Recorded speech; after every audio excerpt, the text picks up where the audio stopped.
하실 분들은 다 오셨으니까 아마 자리에 계신 분들은 화장실 가신 분들도 있고 한데 우선 시간이 그렇게 많지 않으니까 우리가 시작하도록 하겠습니다. 토론하는 순서는 이렇게 하겠습니다. 토론하는 순서는 우리 프로그램에 보면 김준섭 원장님, 남광규 교수님, 박태우 교수님, 원장님, 이수석 교수님, 조철호 교수님 순서를 만들어놔서 그냥 이 순서대로 가도록 하겠습니다. 그래서 제가 소개드리는 거는 저 왼쪽 끝에 있는 우리 순서대로 하겠습니다. 우선은 조철호 교수님은 국민대 한반도 미래연구원의 특임 교수로 계십니다. 그래서 조철호 교수님 인사드리고요. 두 번째는 그 옆에 있는 남광규 교수님, 국민대 글로벌 평화 통일대학원의 특임 교수로 계십니다.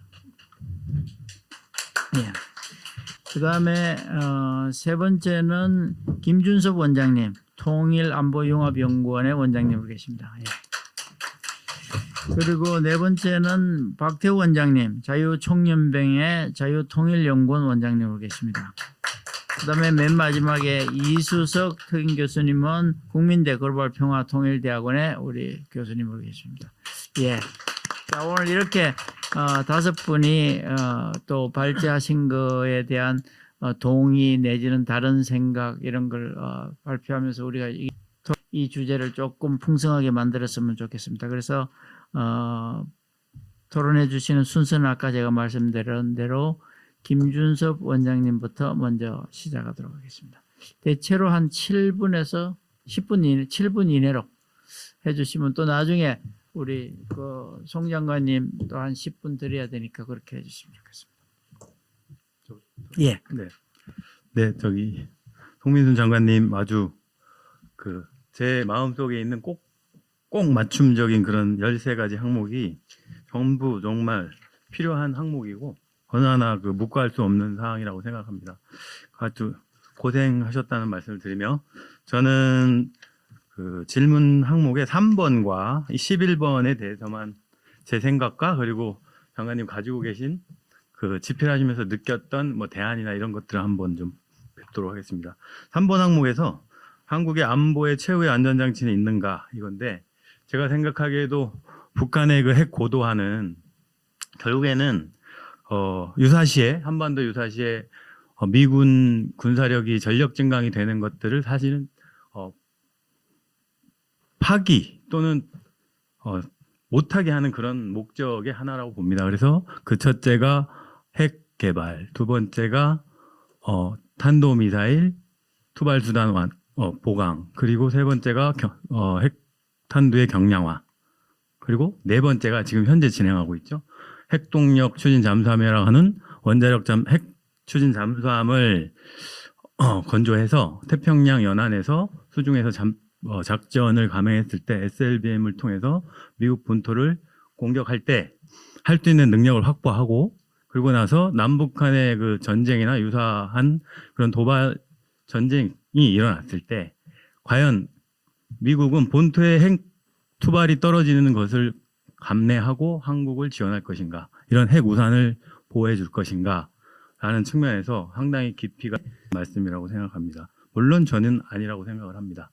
그래서 반드시 필요한 게 뒤에 11번 항목에서였는데 그래서 우리 지금 현 정부에 들어서 제일 정말 못한 거 많지만 제일 잘했다고 생각하는 거는 원자력 추진 잠수함에 대한 건조 승인 일단 1단계를 받았다는 게 되게 좋은 방안이라고 생각을 하고, 앞에서 말씀해 주신 것처럼 여러 가지 팩트 시트를 통해서 재처리할 수 있는 거, 자체적으로 건조할 수 있는 거, 이런 것들이 보강돼야 되겠지만 그런 것들이 일단 시작이 됐으니 추가적으로 계속 발전시키면 좋을 것 같다는 말씀이고요. 그리고 제 생각으로는 원자력 추진 잠수함이만 갖고 해결될 게 아니고 저희 나라 잠수함 사령부가 진해 해군 작전 사령부 안에 사령부가 있고 6개 잠수함 기동 전대가 있습니다. 제주도에 7 기동 전단이 하나가 있고, 근데 현재는 제주도 7 기동 전단에 포함된 잠수함 전대 하나만 지금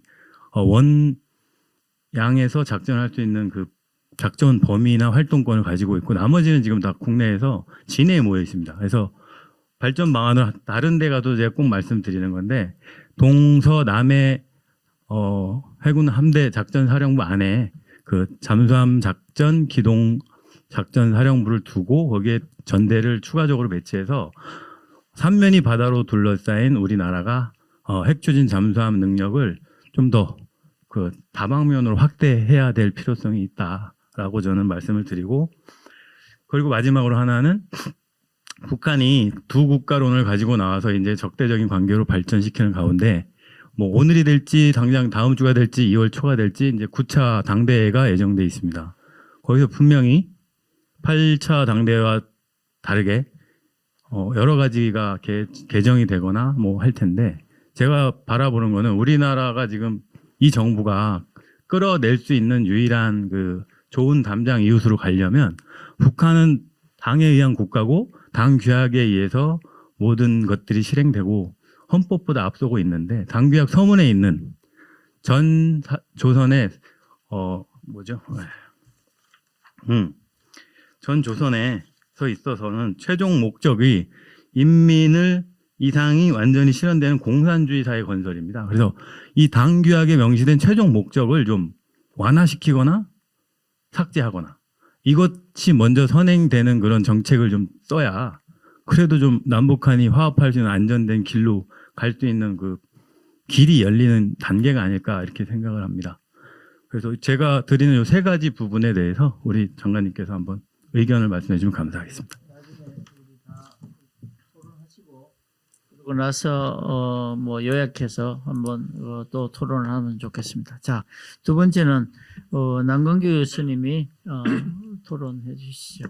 네, 우선 그 송민순 장관님 그 책 아주 역작을 내셨는데 그것을 오늘 다이제스트하게 한 권을 다 읽게 이렇게 잘 해주셔가지고 너무 고맙게 생각하고, 우리 김주영 원장님께서 참 이게 또 좋은 명사를 모시고 와가지고 이게 우리 국민대학교 글로벌 평통대학원의 큰 장점인 것 같아요. 우리가 학기마다 매주마다 거의 장관급 이상의 사실 그 실무를 담당하신 분들의 그 얘기를 들으니까 여러분들은 아마 이게 이론과 실제를 이해하는데 큰 도움이 될 겁니다. 근데 이 클래스 이게 다들 눈이 높아져 가지고 뭐 다들 장관급 오고 또 뭐 전 반기문 유엔 사무총장 오니까 그게 일상적인 거로 생각할 수 있는데 그렇지가 않아요. 정말 이게 우리 대학원이 갖고 있는 큰 장점이자 또 여러분들이 적극 활용하고 널리 알릴 수 있는 프로그램이라고 생각되어집니다. 그래서 오늘 아주 뭐 좋은 시작이 또 이렇게 송민순 장관님 모시고 또 이제 얘기 들으니까 너무 좋습니다. 저는 이제 그 통일과 관련돼 가지고 물론 이제 지금 현실에서 뭐 국내적으로나 남북 관계나 세계적으로 통일을 얘기한다는 것이 뭐 현실에 전혀 맞지가 않는 상황이죠. 그런 상황에도 불구들이 하여간에 화제가 되는 것이 북한이 적대적 이국가론, 뭐 2년 전에 제기했던 이 부분들이 가장 또 이슈가 되고 있고, 오늘 오전에 이번 학기에 논문 쓰는 석사 거기서도 주제가 두 개가 적대적 두국가론과 관련된 내용이 나왔어요.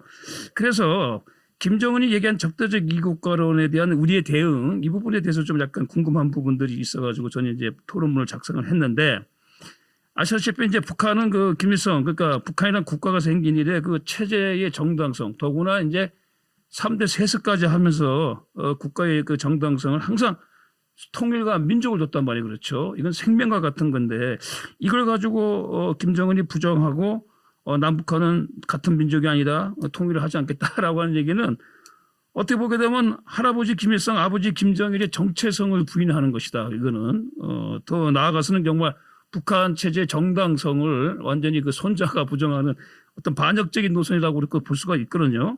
그럼 이렇게 알면서 이렇게 내세우는 요인이 뭔가라고 했을 때 우선은 이제 역시 핵능력이죠. 김정은 들어와가지고 이제 사실상의 핵보유 국가 또 고도화된 핵능력을 가졌기 때문에 미국을 상대로 해가지고 동등한 국가가 됐다라고 하는 핵능력에 대한 자신감과 그것을 통한 자신의 업적, 그것이 이제 가장 큰 부분이다.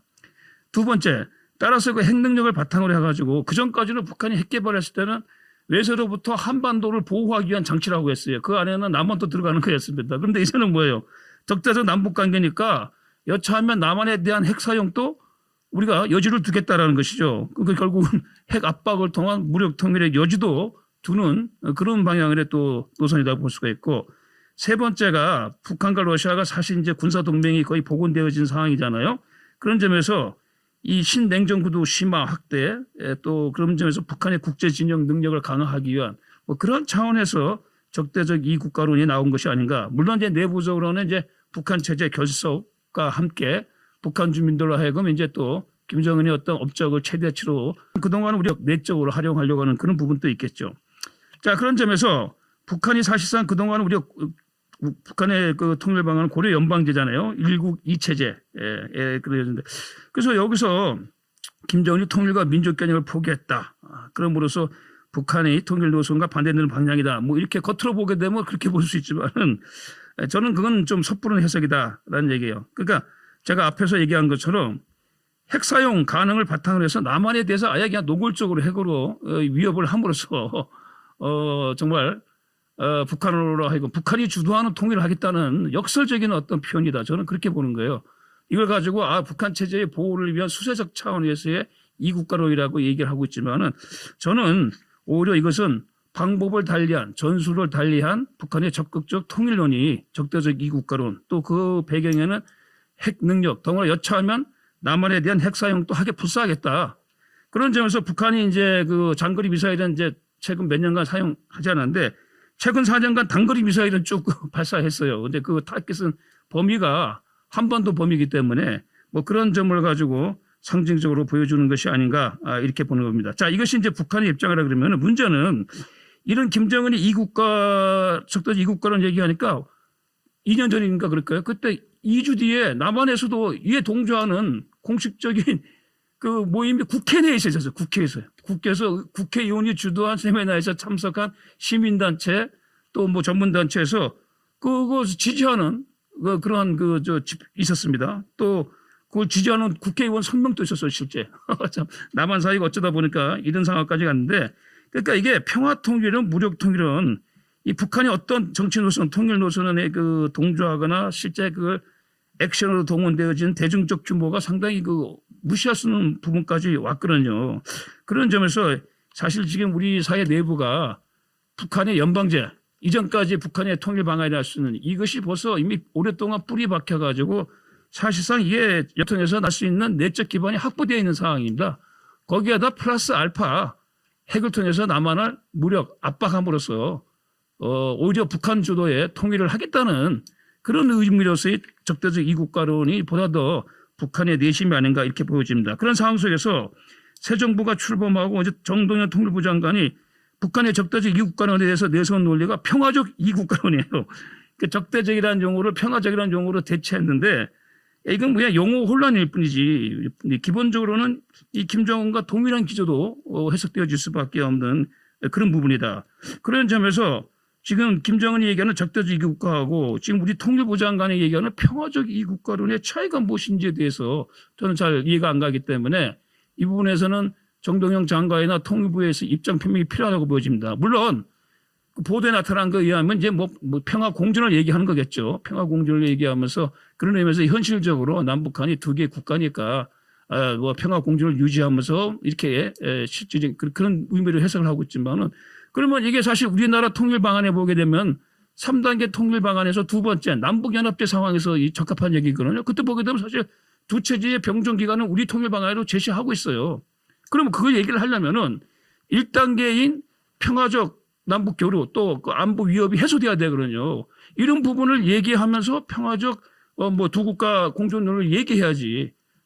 앞에 그것이 없이 그냥 이런 상황 속에서 평화적 북한은 핵을 갖고 있고 더구나 핵을 위협해가지고 통일까지 할 수 있다는 뉘앙스를 갖고 있는 그런 정책을 펴고 있는데 우리는 그냥 평화적 이국가론을 하겠다는 얘기는 달리 얘기하면 북한이 어떤 압박이나 핵 위협에 그냥 우리는 그냥 따라가겠다라고 또 볼 수가 있는 것이고 또 하나 평화적 이국가론은 우리 통일 방안인데 굳이 구태여 이걸 가지고 김정은에 대해서는 적대적 이국가론의 대응 논리로서 다시 반복할 필요가 있겠는가.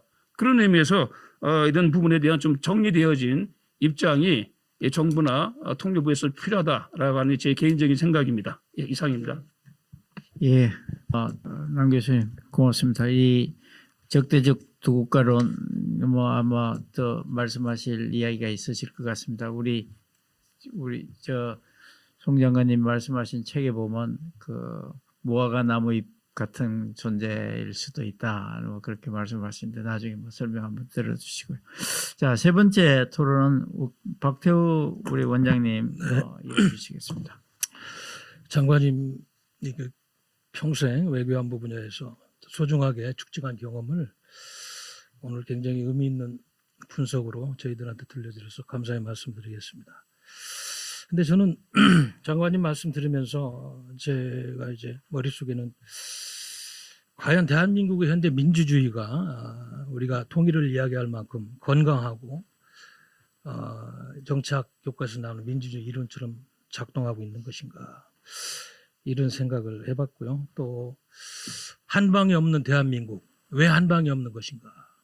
결국은 역사를 보더라도 동서고금을 통해서 분열된 사회나 민족에서 한방은 나올 수가 없어요. 전략은 최소한 외교안보 문제에서는 단합되고 일관된 목소리가 나올 때 한방이 있는 것인데, 기본적인 토양이 국내 정치적인 측면을 보면 결여되어 있다. 우리가 이 부분을 절대 간과하면 안 됩니다.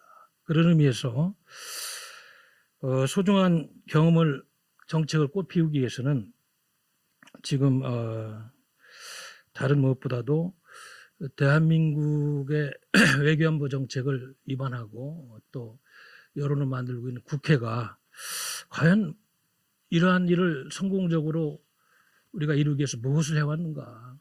뭐 일례로 아까 우리 북한 핵 문제 이야기했습니다만, 실패한 북한 핵 정책, 그걸 가지고 대한민국 국회는 한 번이라도 청문회를 한 적이 있습니까?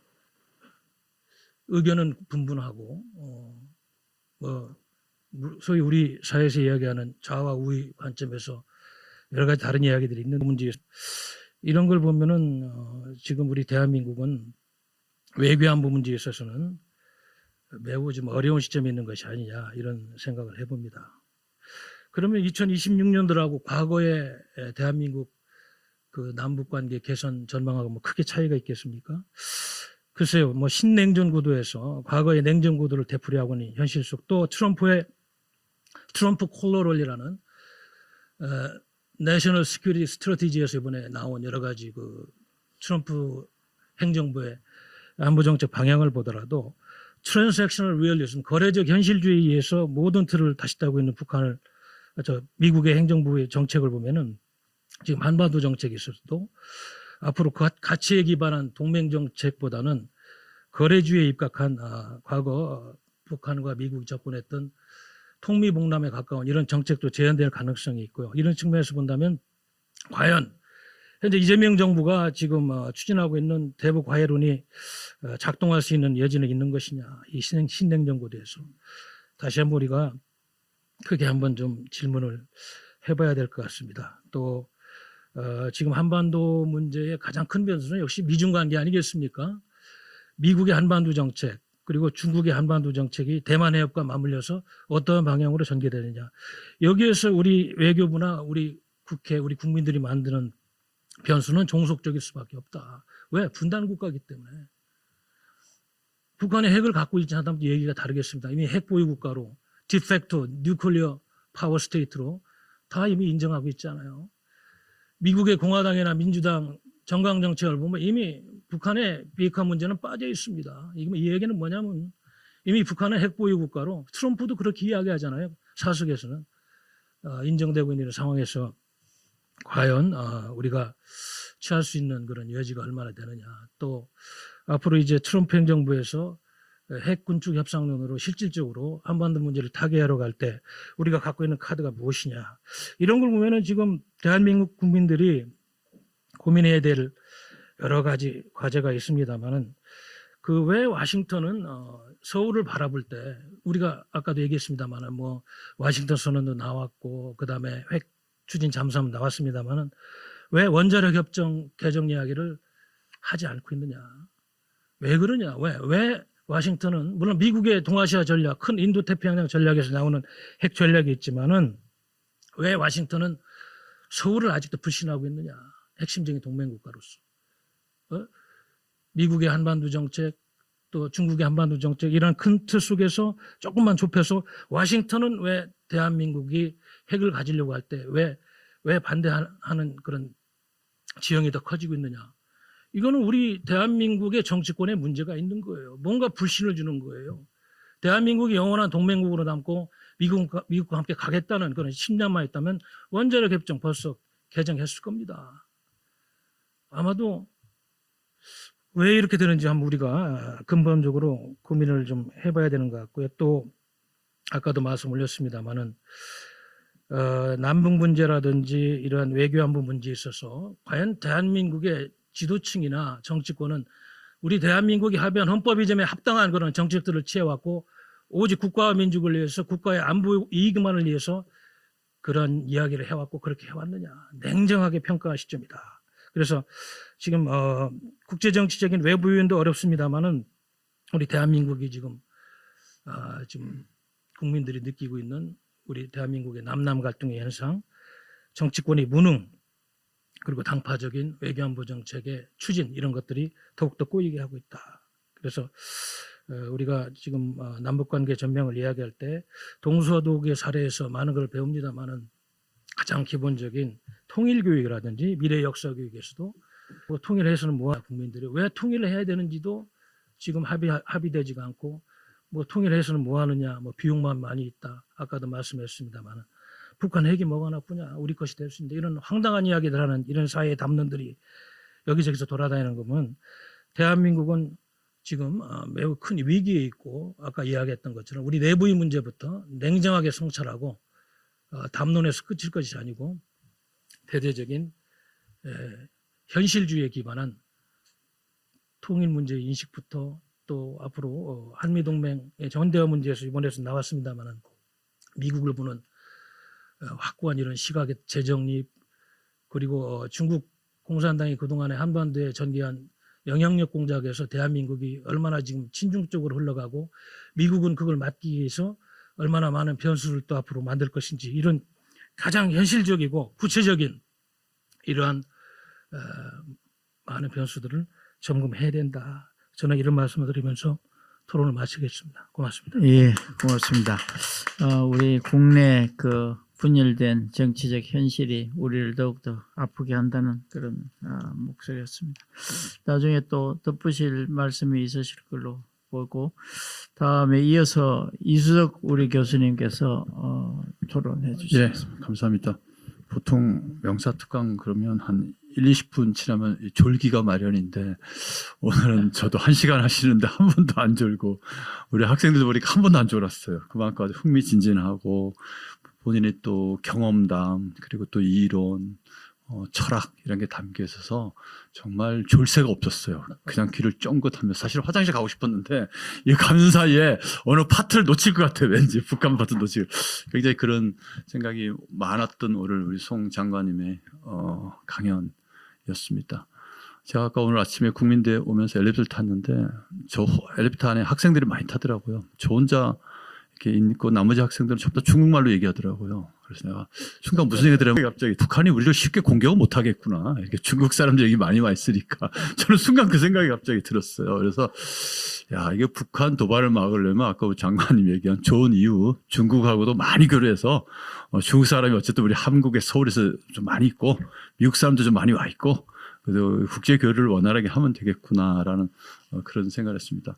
제가 오늘 뭐 한 7, 8분 얘기할 거는 이 발제문에 써놨어요. 뭐 남북관계 2020년이 어떻게 되고 9차 당대가 아마 1월 말 2월 달 되는데 무슨 얘기할 것인지 저는 김지우 후계 체제도 얘기하고 이렇게 군사적인 그런 전략 무기를 어떻게 개발할 것이냐 뭐 그런 거 있을 것이라고 제가 발제문 써놨습니다.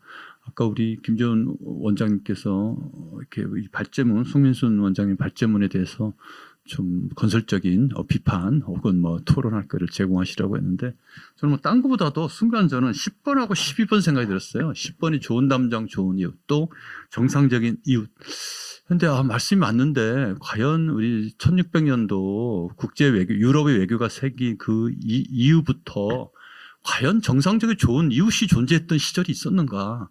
왜냐하면 그때부터 계속 문제는 영토 싸움이었거든요. 오늘도 그린란드 얘기하지만 뭐 계속 1800년대 이런 조약들 보면 네덜란드, 덴마크 막 세워지고 이런 막 수많은 전쟁의 역사에서 정상적인 좋은 이웃이 과연 존재했는가? 딱 제가 외교사 배울 때 딱 2번 이제 들었거든요. 뭐 아시다시피 나폴레옹 전쟁 이후 1815년부터 그 1871년인가요? 독일 통일까지 컨서트 오프 그 비엔나 협조 체제라고 해서 이때가 강대국들이 전쟁이 없었던 유일한 시절이었고 모든 것을 강대국들이 협의했던 아주 좋은 그 시절이었고 또 2차 대전 아까 송 장관님 말씀하셨던 냉전 45년부터 90년까지 45년간을 냉전을 사실은 긴 평화의 시대라고 얘기하는 사람도 있잖아요. 저도 이제 대학원 다닐 때 공부했던 존 루이스 그 게디스 같은 경우는 냉전 역사학자 아주 대표적인 사람인데 이분은 미국의 적절한 세 전략으로 인해서 평화가 유지됐기 때문에 이런 그 어떤 전략이 외교의 어떤 질이 굉장히 중요하고 때로는 적절한 군사력을 사용해서 소련을 제어했다는 거죠. 그래서 그렇기 때문에 냉전이 사실상 이제 평화로 유지됐고 어떻게 보면 좋은 이웃은 아니지만 그냥 나쁜 이웃이지만 적절하게 힘을 제어했던 그런 시절이라고 볼 수가 있습니다. 그렇다면 과연 장관님께서 생각하시는 좋은 이웃 아까 12번이죠. 정상적 이웃. 이게 국제 현실에서 가능할 것인가? 과연 그런 일들이 우리 외교사에서 있어 왔던 적이 있는가?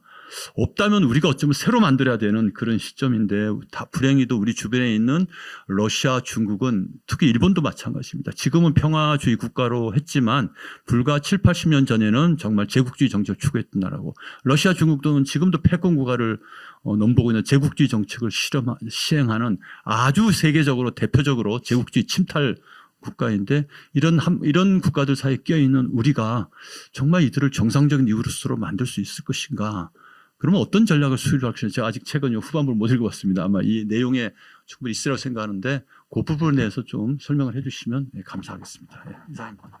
예, 고맙습니다. 예, 이야기거리를 많이 만들어 주셔서 시간이 많이 필요할 것 같은데 마지막으로 우리 조철우 교수님 토론해 주시고 그리고 우리 그 장관님 답변하시기 전에 우리 프로에서도 질문할 거 있으면 한두 분 받고 그리고 총괄해서 한꺼번에 중복되는 게 있을 수 있으니까 답변 듣도록 하겠습니다. 자, 조철우 교수님 토론해 주시죠. 예. 먼저 송민순 장관님이 남북관계 관련해서 좋은 이야기를 듣게 돼서 기쁘게 생각합니다. 반백년, 50년 동안에 겪었던 경험 속에서 나오는 내공이 있는 이야기였지 않나 생각이 들고요. 저는 2026년 남북관계 현황, 전망 그리고 정책적 과제 아마 후반부 쪽에 더 집중해서 얘기하고자 합니다. 이 북한 같은 경우는 다 알다시피 적대적 두 개 국가 노선 얘기를 하고 있는 그런 형태. 그에 비해서 이제 남북한은 평화 공동정 프로세스로 얘기하고 있는데 두 개를 비교해 보면 북한의 그림은 명확하게 보이는 반면 한국 쪽의 정책은 좋은 말은 좋은 말인데 구체적인 내용은 뭐가 뭔지 잘 나타나고 있지 않느냐. 전쟁이 없는 평화 공동성장 하는데 어떻게 전쟁을 없게 하는지 어떻게 평화 공존을 하는지 어떻게 공존성장 하는지에 대한 이야기를 없는 그런 형태다 이렇게 될 수 있겠고요. 26년도 남북관계를 전망해 보자 한다면 올해 남북관계는 어떻게 될 것이냐를 알고 싶으면 출범한 지 얼마 안 되지만 몇 개월 동안에 이재명 정부의 남북관계는 어떠했는가를 생각해 보아야 되지 않는가. 작년에 이재명 정부의 남북관계가 왜 계속적으로 교착 상태에 머물렀는가. 이재명 정부는 심리적인 조치를 완화하고 평화적인 분위기 조성을 했지만 그렇다고 해서 남북관계가 더 좋은 관계로 갈 수 있는가. 이 부분은 이런 분위기 조성이 안 됐기 때문에 남북관계가 교착 상태에 머물렀는가 여기보다는 교착 상태를 타개할 수 있는 구체적인 정책이 부재한 것이 더 크지 않나. 그리고 실제 남북한의 부분에 대해서 일반적으로 이제 두 가지 측면 얘기를 하고 있어요. 긍정적으로는 제한적 대화가 남북 관계가 되게 될지 않겠는가.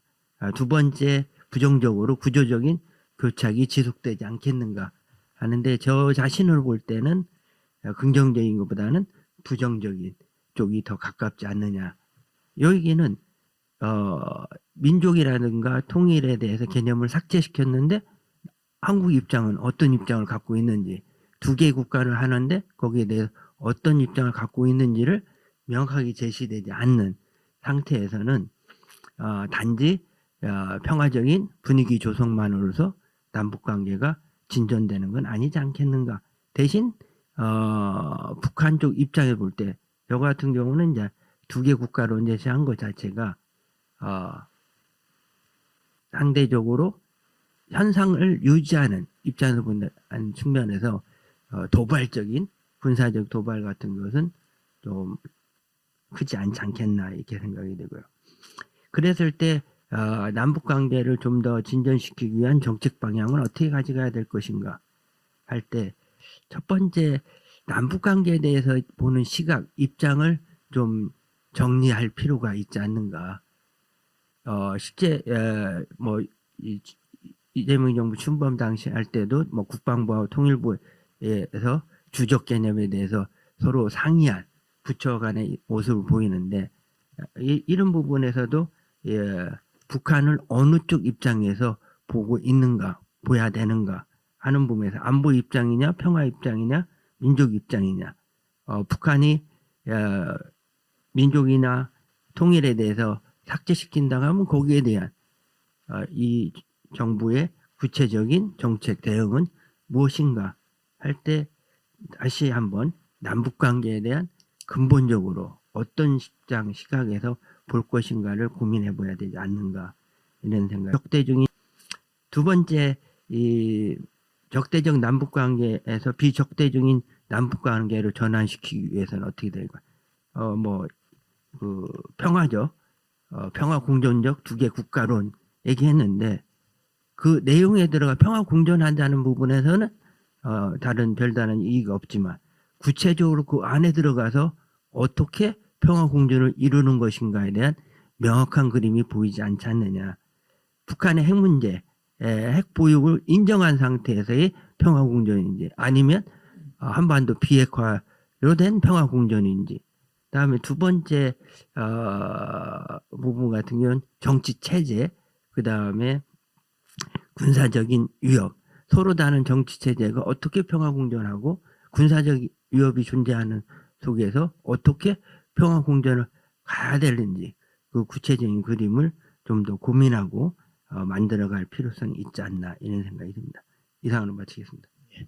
그 토론해 주신 분들 그 내용 중에는 뭐 토론을 위한 질문도 있지만은 또 본인의 의견을 또 생각을 말씀하신 것도 있기 때문에 전체를 통틀어서 장관님이 뭐 편하게 답변 내지는 뭐 다시 한번 재반박 말씀하시면 될 것 같고요.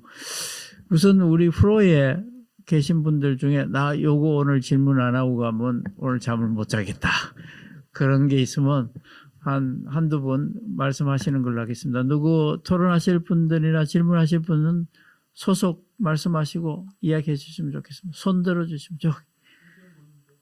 예, 저 뒤쪽에. 예. 잠깐만. 예. 저기 살아있는 동안에 질문할 기회가 그렇게 많지 않아요. 예? 그러니까 편안하게 하세요. 예. 예. 소속과 지금 소속하고 그다음에 성함 밝히시고. 네, 안녕하세요. 저는 이화여자대학교 사회과원에 있는 김송죽 박사입니다. 제 전공은 일단 우리 송민순 외교부 장관님께 국제 정세와 한반도 평화에 관련해서 질문을 드리고 싶은데요. 지금 어쨌든 신냉전 상태로 도래했고, 그리고 미중 대결이 격화되는 상황에서 제 전공은 중국 공산당 외교 전술 전략이 제 전공입니다. 쉽게 말하면 1대1로가 제 박사 논문이었고요. 그걸 쓴 건 2012년도 13년 전입니다. 중국이 중국이 1대1로를 한 나라들이 이제 뭐 동남아도 있고 우리나라를 비롯해서 아프리카 국가도 있는데 그거에 이제 가장 제가 연구 결론에 따르면 겉은 경제 협력이나 이런 걸 했지만 첫 번째로는 부채 외교죠. 차관을 뭐 도로나 이런 걸 깔아주면서 상대 국가를 부채에 빠지게 하는 부채 외교를 통했었고 결국 이게 신제국주의 방식, 식민지주의 방식이어서 현재 많은 반발을 사고 있었거든요. 근데 제가 2017년도쯤에 이제 국제정치학회에서 이제 중국 학자들이 많이 모셨어요. 저희가 이제 국제정치학회 모셨는데 뭐 북경대, 인민대, 그다음에 칭화대 이제 교수들이 많이 왔는데 제가 한마디로 딱 그랬어요. 너네 1대1로는 실패했다. 이렇게 얘기를 했더니 다 교수들이 막 다 일고 드러나서 막 이제 일제히 막 반발을 하더라고요. 그거에 이제 이유를 제가 달았어요. 이제 많은 국가들이 이거에 대해서 그러니까 반대의 감정을 갖고 있고 제가 연구한 결과에 따르면 동남아 국가도 그랬고 아프리카 국가도 그랬고 지금의 그 미국의 지금 미국도 그때 당시는 맞아요. 양자주의에서 다자주의로 돌아섰는데 미국은 양자에서 다시 다자에서 다시 양자로 왔잖아요. 트럼프 같은 경우 유엔은 탈퇴했고 유엔의 66개 부처를 탈퇴를 했고 또 이 모든 트럼프의 전략은 결국은 중국을 지금 하기 위한 전략이 있거든요. 예를 들자면 지금 뭐 그린란드도 그렇고 뭐 지금 베네수엘라 그것도 마약의 그 원산지가 중국이잖아요. 그래서 이제 이게 발견이 되면서 이렇게 돼 있는데 그러니까 결국은 이제 신냉전으로 간 상태예요. 근데 그러면 우리나라 같은 경우 한반도 평화인데 아까 육자회담의 실질적인 주도자이시고 거기에 참여하신 우리 장관님이신데 저희 이제 한반도 같은 우리나라도 저도 자주 통일을 하고 싶어요. 우리가 원해서 정동영 장관처럼 자주적인 통일을 하고 싶지만 송 박사님 질문을 좀 줄여주세요. 네네네 하고 싶지만 결론적으로 봤을 때는 이 미중 관계나 우리가 지금 미일 중러의 4강에 둘러싸여 있는 지정학적 위치에서 이 옛날에 안미 경중에서 지금 이재명 정부 같은 경우에는 안중,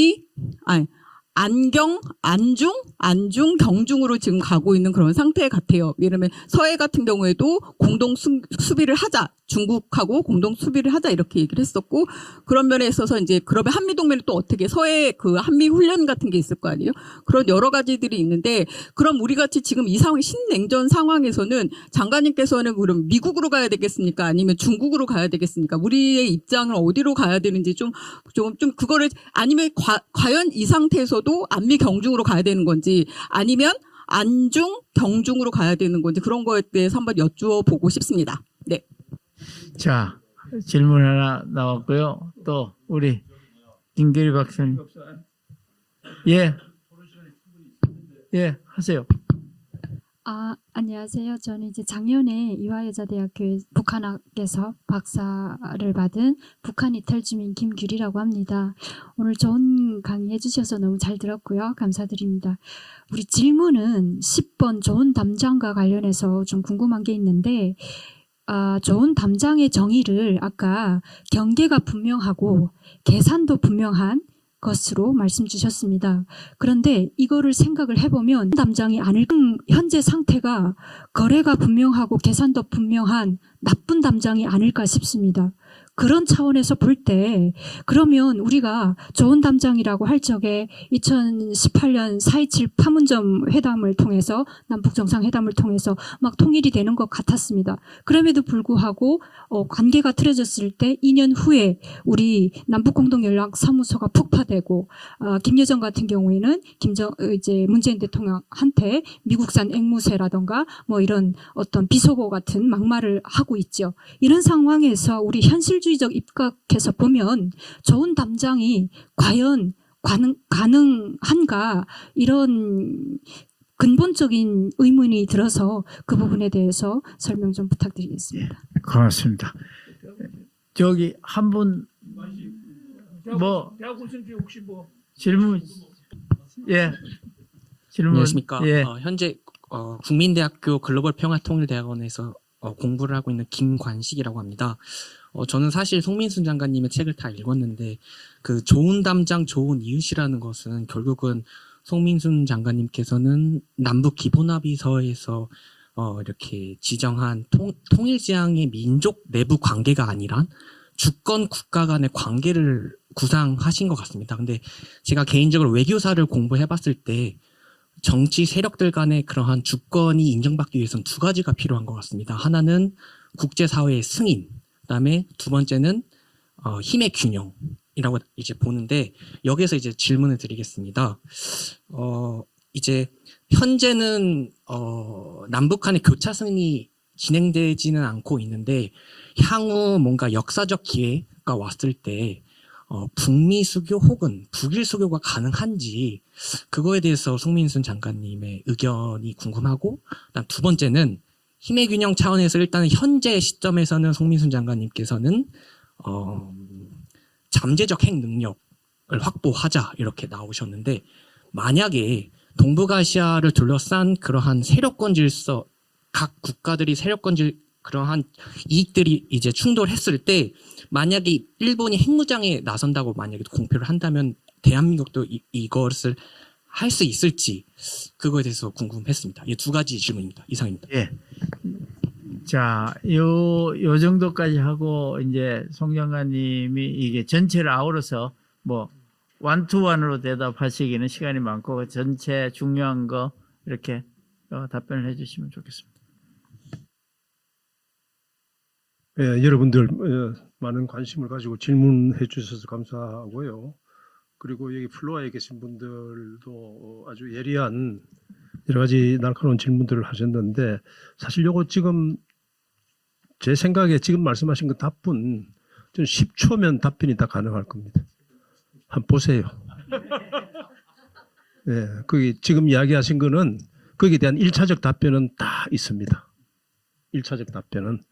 그 사실은 조금 저는 우리 김주현 저 원장님은 우리 오랜 친구라서 우리 김주현 원장님 때문에 제가 오늘 멱살이 잡혀 나왔는데 잘 아시겠지만은 저는 친구나 정부나 상하 그다음에 국내나 국외나 항상 스트레이트 포워드하게 이야기합니다. 애둘러 이야기하지 않습니다.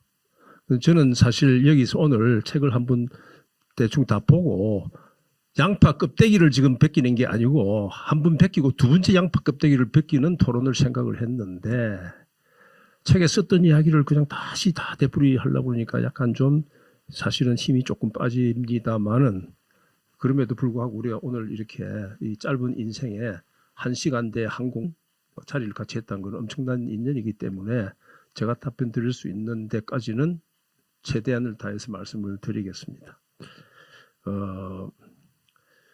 우선 논정적인 부분 그건 나중에 대놓고 나눠놓고 처음부터 이야기하는 게 낫겠네요.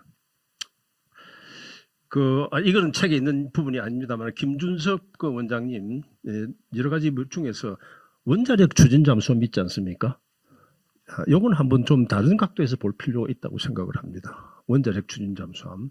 우리가 지금 첫째 여기 많은 분들이 원자력 추진 잠수함, 핵 추진 잠수함을 핵무기라고 착각을 하는 분들이 있어요.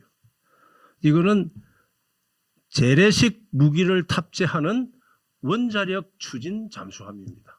미국이 아주 그걸 지적을 해가지고 명시적으로 미국의 국무부 차관보고가 브리츠인가 재래 무기를 탑재하는 이런 거예요. 그런데 핵 무기를 가지지 않은 나라가 핵 추진 잠수함을 가진 적은 아직까지는 없어요. 호주가 지금 이제 그걸 하려고 하고 있는데 호주라는 거는 이제 바로 옆에 적대국이 있는 것도 아니고 핵국가 있는 것도 아니고 그 대신 워낙 커버해야 될 영역이 호주는 자기들이 배타적 경제 수역이 약 1000만 평방킬로미터가 됩니다. 커버해야 할 수역이 우리가 얼마쯤 될 것 같아요? 우리는 동해, 서해, 남해 다 합쳐서 한 40만 평방, 호주의 25분의 1입니다. 그리고 핵 추진 잠수함을 가진 나라들은 다 자기들이 커버해야 될 해역이 다 500만 평방킬로미터 이상 되는 나라들입니다. 그런 나라들도 사실 핵 추진 잠수함을 안 가진 나라들이 많아요. 근데 하나 중요한 건 핵무기가 없는 상태에서 핵 추진 잠수함을 거기에 중점을 두는 거는 저는 순서는 안 맞다. 우리한테 중요한 거는 한국이 가지고 있는 외교 협상력은 아까 이야기한 대로 핵 잠재력, 다시 말해서 우라늄 농축과 재처리 여기에 핵심을 다 두고 이 순서로 핵 추진 잠수함 같은 걸 가는 게 맞다.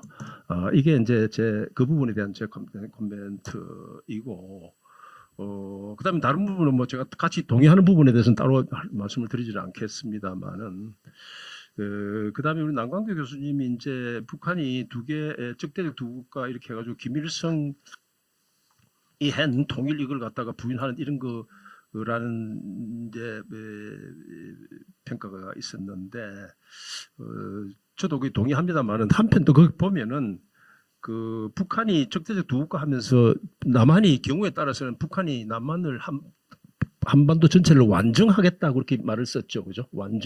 완정이라는 게 통일 아니겠어요, 통일. 그러니까 이제 자기 할아버지의 그거하고 정면 충돌되는 거는 이제 피해야 되기 때문에 그런 차원에서 하고, 북한이 왜 이제 이렇게 했냐, 자신감이 있어서 그렇다 어쩌다 이런 거는 좀 더 논쟁이 필요하겠습니다만은, 저는 남한이 스스로 붕괴되지 않는 한, 사회가 뭐 이완돼 가지고 이상하게 된 이런 상태가 아닌 한, 북한이 자기 힘으로 통일할 수 있겠다고 생각하는 자신감을 가졌다고 저는 보기는 어렵다 이렇게 생각을 하고, 그 다음에 지금 이제 이 논란이 되고 있는 이제 북한이 말하는 적대적 두 국가론하고 우리가 아니라 여기서 한반 남쪽에서 정동영 장관 이런 사람들이 말하는 평화적 두 국가론 이런 뭐 이야기를 하는데, 적대적 두 국가론은 우리가 충분히 이 분석을 한 거고, 이 평화적 두 국가론은 이거는 이제 상태가 말이 안 되는 거죠. 아니, 북한은 핵을 가지고 우리를 위협하고 있는데 그 상태에서 어떻게 평화적으로 삽니까? 근데 저의 고민은 그럼 그걸 어떻게 해야 되느냐 생각을 하는데, 그러면 우리도 핵을 가지면 좋아요. 그런데 우리가 핵을 가진다고 했을 경우에는 핵을 가짐으로써 했는 효용보다도 핵을 가짐으로 해서 치러야 될 비용이 훨씬 더 크기 때문에 그런 선택의 여지가 안 되는 겁니다. 우리 약을 먹을 때도 배탈이 왕창 나가 있는데 소화제를 먹었는데 배탈은 나왔지만은 목숨이 날라. 그럼 이건 소화제가 아니잖아요. 독약이잖아요. 그러니까 이제 그게 약을 쓸 때는 항상 부작용을 생각을 해야 되는데, 거기에 대한 타협책이 제가 이야기하는 핵 잠재력을 가지고 있다가, 그리고 한미 동맹을 유지하기 때문에 미국의 핵 억지력을 언제까지 갈지는 모르지만은 일단 있고, 그 억지력이 위험해 보인다든지 부실해 보인다든지 아니면 그 억지력에 대한 대가가 비용이 우리가 감당하기 어려울 정도로 많이 커진다든지 하면은 우리도 핵국가로 전환할 수 있는 그러한 상태까지는 가장 근접한 데 가 있어야 된다라는 게 이제 제가 고민한 적이, 이게 여기에 나와 있는 제 해법은 전부 그냥 완전한 통치 이야기 아닙니다. 상대적으로 다른 방법보다는 이 방법이 더 낫다, 작은 비용에 더 큰 효과를 얻을 수 있다는 차원에서 대안을 이제 제시를 한 겁니다. 그래서 이제 특히 평화적 두 국가 지금 하고 있는 게, 핵을 가진 나라에서 지금 왜 북한하고 왜 뒤에도 질문이 있습니다만 왜 안 됩니까? 북한은 지금 지난번에 그 문재인 대통령 때인가 평양 가서 우리 기업인이 뭐 가서 냉면 맛있다고, 평양 냉면 맛있다고 냉면 살이 좀 더 없냐고 그랬더니 북한의 그 이성권인가요? 이성권이 뭐라고 그랬어요? 그 대남 하는 친구가. 아니, 지금 냉면이 목금으로 넘어갑니까? 그 무슨 소리입니까? 자식 말이야 학교 가서 공부를 하니까 공부는 성적표를 엉망으로 받아와서 집에서 밥이나 잘 먹는다고. 그 부모들이 옛날에 학교 가서 공부 못하는 애 보고 하는 소리가, 야 이놈의 자식아 밥이 목금으로 넘어가냐? 뭐 저도 그런 소리 들은 적 있어요. 예? 공부 못하면 그렇게 듣는 것이 그거 아닙니까? 그거는 이제 남북 관계가 아주 비정상적인 관계 때 이제 이렇게 나오는 건데, 그럼 우리가 왜 이재용이나 이 최태원이나 이런 사람들이 평양 가면서 투자를 할 보따리를 못 가져갑니까? 그 투자를 보따리 갖다 보면 기업 망하는데, 국제 제재, 북한이 핵을 갖고 핵을 포기 안 한 상태에서는 보따리 가져갔다가 자기 기업 망하려고 가져갈 수 없는 거 아닙니까? 그럼 원인은 지금 여기서 말하는 많은 문제는, 우리 토론이 많은 문제는 북한이 핵을 갖고 있는 상황 때고, 그 다음에 북한이 핵을 포기하지 않으려 할 뿐만 아니라 실제 내가 김정은이라도 포기할 수가 없어요.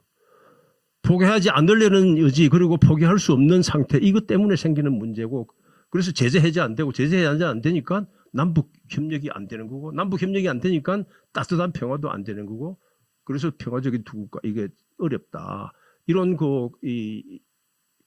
이 논리적 연결을 우리가 이제 염두에 둬야 될 것 같고, 그래서 저는 이런 상태에서는 지금 정부가 말한 이 평화적 두 국가가 아니라 평화는 평화인데, 제가 말하는 이 좋은 담장 좋은 이웃은 차가운 평화예요. 차가운 평화. 그 차가운 평화는 어떤 면에서 현상 상태에서 일단은 안정을 유지하는 겁니다. 안정이라는 거는 더 이상 나빠지지 않는 상태로 그런 상태로 가서 하는 거고, 정부가 생각하는 이런 거는 정 장관이나 이런 분들이 이야기하는 건 아마 따뜻한 평화를 염두에 두는 평화적 공존을 이야기하는 것 같습니다. 그건 현실적으로 어떻게 하기가 어렵다. 그다음에 우리 박태호 원장님 지금 뭐 좋은 말씀하시는데, 결국은요 우리 정책은 좀 국내적 통합이 돼야 됩니다. 그죠? 국내 안에서 되지 않는 거는 하고, 지금 이제 저는 이거 보수 진보 다 비판하고 싶은데, 사실 뭐 보수 진보 다 비판하는 그 사람은 아무도 비판할 능력이 없어요. 지는 다 중간에 서서 지 혼자 훌륭한 사람 되겠다는 소리 같기 때문에 그건 안 되지만, 그럼에도 불구하고 보수는 보수대로 북한 정책을 정치에 이용하고, 진보는 진보대로 북한 정책을 정치에 이용해 왔습니다. 이 사람 정책 결정할 때요 항상 이 정책이 다음 선거에 어떻게 영향될 건가, 그게 최우선적인 각오를 두고 때문에 정책이 자꾸 꼬이게 됩니다. 제가 의도치 않게 지난번에 썼던 빙하는 움직인다라는 해고록에서 생각지 않은 파악을 겪었는데, 거기에도 제가 지적한 거는 제 그 제목에 이런 게 있습니다. 시작은 있고 끝은 없는 대북 정책이라는 챕터가 있는데, 그 챕터에 북한 인권 문제라는 게 나와요. 이게 이제 왜 북한 인권 이런 문제는 우리가 객관적인 기준을 누가 하더라도 기준을 가지고 인권 잘못된 건 잘못됐다 이야기하고, 그리고 개선해야 된다고 이야기하고, 그 다음에 또 줄 거는 주고 그걸 받으면 되는데, 북한이 무서워서 북한 인권에 대해서 이야기하면 안 된다는 이런 생각을 가진 사람인데, 이 사람들은 왜 그랬겠어요? 그 사이에 북한의 비위를 거스르지 않고, 그 사이에 남북 간에 정상적이든 아니든 하여튼 이 관계를 계속 유지하면서 그것을 다음 선거 때 분위기로 활용하려고 하는 정치적 의도가 작용하기 때문에 그러는데, 그런 의도가 작용하는 한 대북 정책은 누가 하더라도 제대로 되기 어렵다는 걸 제가 회고하면서 지적을 한 적이 있는데, 바로 이러한 그 국내 정치에 이 대북 정책이 계속 활용되고 있고, 그래서 이런 토론이 매일 필요하고, 사실 이런 토론이 국회 같은 데서도 계속 돼야 되는 겁니다. 뭐 하루아침에 되는 건 아니고. 그다음에 우리 박 원장님 코리아 패싱 이야기를 이렇게 했는데, 저는 지금도 사실 금년 뭐 트럼프가 4월에 북경에 베이징에 왔을 때 기준에서 트럼프 김정은 회담이 가능하지 않을까 뭐 이런 이야기들 많이 나오고 있는데, 저는 개인적으로는 가능성보다는 아닌 가능성이 더 많다고 봅니다. 그럼에도 불구하고 항상 이런 데는 중국은 대비를 하고 있어야 돼요. 여기서 만약에 트럼프가 그냥 또 한 번 사진 찍고 돌아갈 것 같으면 김정은 만나지 않습니다. 이번에는 뭔가 그러면 내가 또 한 건 했다. 트럼프는 그래주의 한다니까 한 건주의 아닙니까? 한 건을 해야 되는데, 한 건 해야 되는 데서 김정은한테서 핵 이제 더 이상 개발 안 하겠다. 현재 상태에서 스톱하겠다. 그리고 대북 제재를 일부 해제하겠다. 이제 이러한 거래를 이제 염두에 두는 거 아니겠어요? 그럼 우리는 뭡니까? 북한이 미국을 겨냥한 장거리 핵미사일을 개발하지 않지만은 한국을 겨냥한 핵무기는 인정하는 게 되잖아요. 그럼 그때 우리는 어떻게 해야 됩니까? 그러면 우리도 핵무기를 가질 수밖에 없다고 나설 수 있는 카드를 준비를 해야 된다 이거예요. 그죠? 그러니까 항상 이 워스트 시나리오, 나쁜 상황에서 어떻게 대비할 건가, 이런 거를 염두에 둬야 되고, 그렇지 않으면은 우리는 계속 북한의 핵 위협에서 떨고, 그 다음에 미국의 붙들고 제발 살려달라고 또 떨고, 이렇게 살아야 되는 게 그거야말로 그게 밥이 먹구멍으로 넘어가겠어요. 그런 식의 상황이 돼야 된다 이라고. 그 다음에 이제 친미 친중 이야기 하는데, 이게 친미 친중 이거요. 우리는 여당이 아니라 보수적인 사람들은 진보를 비판하기 위해서 친중이라고 그러고, 또 진보적인 사람은 보수를 비판하기 위해서 저 사람은 완전히 미국 앞제비지 않느냐 이렇게 이야기를 써먹는데, 이게 친미 친중이 왜 기본적인 게 뭡니까?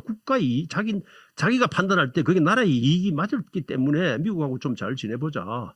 또 중국하고도 또 잘 지내보자 이렇게 이야기하는 거를 가지고 상대방이 자기 국내 정치적 목적으로 소위 프레이밍 한다고 그러잖아요. 네이밍 앤드 프레이밍. 프레이밍 앤드 네이밍을 하려고 친중 진보 이렇게 붙이는 거는 그거는 아주 좋지 않고 앞으로 어떤 사람들을 친미다 친중이다라고 붙여가지고 비판하는 사람은 그 사람의 말에 대해서 무게를 주지 마세요. 그거는 순전히 벌써 근데 다만 이제 그럼에도 불구하고 더 객관적으로 이야기하면은 우리는 어쨌든 지금 우리의 목숨 자체를 안보 자체를 미국에 의존하고 있습니다. 지금이라도 만약에 여러분들 한번 생각을 해보세요. 주한미군 막 당장 아니라 내년부터 철수한다. 이렇게 됐을 때 우리한테 어떤 영향이 올 것 같아요. 그래서 여러분들이 어떤 상황을 판단을 할 때는 그 가상되는 상황을 현실화시켜서 비주얼라이즈 한다고 그래요. 자기 눈앞에 현실로 대입을 시키고 아까 제가 추상적인 말을 갖고 돌아가면은 그걸 구체적인 언어로 치환시켜 보라고 했고 그걸 비주얼 어떤 문제가 이렇게 생겼을 때는 그걸 미래의 상황을 하지 말고 내 눈앞에 있다고 그걸 비주얼라이즈 실제 현실화시켜 보라고. 자, 미국이 내년부터는 당장 철수는 안 한다고 그러지만 이제 미군을 줄이겠다. 철수 아니라도 줄이겠다. 이렇게 했을 때 우리가 안팎으로 어떤 영향을 받겠어요? 당장 떨어지는 게 주가부터 폭락하고 그다음에 짐 싸가지고 미국 가서는 더 늘어나고 그게 나라가 되겠습니까? 그런 게 현실이란 말이에요. 그죠? 그러니까 저는 우리가 발이 2개 있지 않습니까? 발이 2개 있으면 오른쪽 발은 확실하게 한미 동맹. 그런데 우리가 여러 가지 상황에 또 일본도 안 끼워줄 수 없기 때문에 일본 붙여서 한미를 하고 그다음에 한 발은 조금 탄력성 있게 움직일 수 있는 그러한 자세를 제가 비유적으로 설명하면은 그런데 그 한 발을 조금 더 탄력적으로 움직일 수 있는 자세를 갖추려고 그러면 제가 이 책에서 이야기하려는 좋은 담장, 좋은 이웃 정책으로 갔을 때 그러한 룸이 더 커진다라는 것을 말씀을 드리고 싶고요. 그다음에는 이제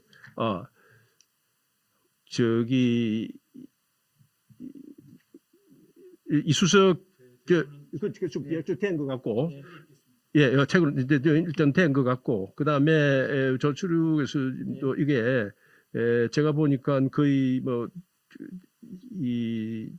된 것 같은데 혹시 모자라는 부분이 제가 이렇게 보니까 우리가 이제 대북 정책 중에서 하나가 이게 중요한 포인트인데 국내 정치하고 정책을 하면은 우리 선거 정치 구조가 5년 대통령 5년 단임제잖아요. 그럼 5년 내에 결과를 봐야 됩니다. 5년 내에 성과를 봐야 돼요. 그러면 굉장히 승부가 급합니다. 국내 정책은 예를 들어서 다리를 놓는다, 4대강 무슨 운하를 한다 이러면 대외 설계하고 예산 태우고 불도저 갖다 대면 그때부터 공사가 시작됩니다. 그러나 대외 정책, 대북 정책 이런 건 대북 정책만 해도 북한만을 상대할 게 아니라 미국, 중국 다 상대하게 되면 그 나라들하고 같이 합작 사업을 해야 되는데 이렇게 하려고 그러면은 정책의 설계 단계부터 많은 시간이 걸리는데 우리 국내 정치하는 사람들은 5년 내에 급하단 말이에요. 빨리 다음 선거 되기 전에 성과를 보여야 되니까 그러니까 급하게 나가면 어떻게 됩니까? 넘어지고 그다음에 어떤 때는 이 공사판의 밑에 집안도 안 타지고 건물 세웠다가 넘어지고 하는 것처럼 이렇게 되는 이 5년 단임제 이것이 갖고 오는 폐해인데 그거는 저는 저 책에도 써놨습니다만은 현재의 정치 구조는 이건 바꿔야 된다. 이제 이렇게 하고 그다음에 아까 그 플로어에 그 세 분이 하셨는데 지금 아까 미국 중국 선택가 제가 말씀드린 거 답변이 어느 정도 됐겠죠?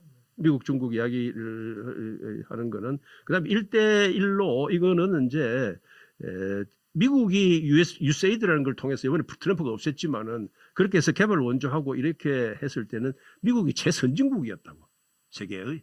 근데 중국이 지금 1대1로 하는 건 최고의 돈 규모는 크지만은 그 수준이 그렇게 높은 경제의 수준이 아니거든.